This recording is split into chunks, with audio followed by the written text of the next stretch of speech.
يا مساء الخير والحب والسعادة على كل اللي بيتغير مع مروة مغربي. النهاردة طالعة أدردش معاكم شوية في حاجة ملهاش علاقة لا بالشعر ولا ببرنامج هنتغير مع مروة مغربي.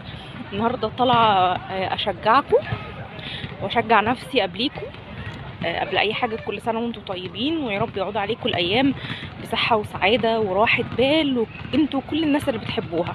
داخل علينا رمضان، كل سنة وانتم طيبين. يعني كنافة وقطايف وعصاير وحلويات بجميع انواعها، وسحور الساعة 3 او 2 بالليل، وفول بقى واكل كتير كده.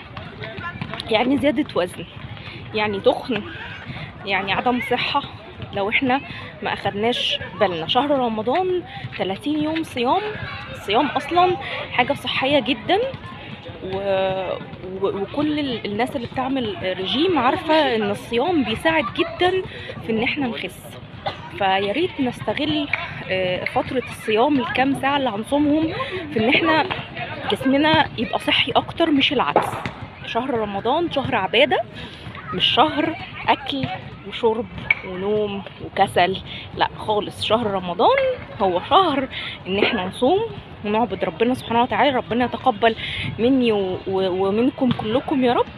ولكن عايزين نغير عادة الاكل الكتير في رمضان، ان احنا ناكل الكميات البسيطة اللي تشبعنا، حتى علشان نقدر نتعبد ونقدر نصلي ونقدر نقرا قرآن بترتيل، ما يبقاش فيه اكل كابس على انفاسنا. صدقوني يا جماعة، والله زيادة الوزن دي يعني من اخطر الامراض اللي ممكن تواجه اي حد، بنت ولد صغير كبير. يعني مش بالعمر، بلاش بقى تقولوا اطفالنا صغيرة ولسه وطالعين للدنيا ونسيبهم ياكلوا اللي هم عايزينه ولازم نجيب لهم كل اللي نفسهم فيه. احنا كده ممكن نكون بنضرهم مش بنفيدهم واحنا مش حاسين. فياريت نلعب رياضة، نشرب ميه كتير، نقلل من كميات الاكل على قد ما نقدر. وانا دلوقتي هو نازله بتمشى علشان خاطر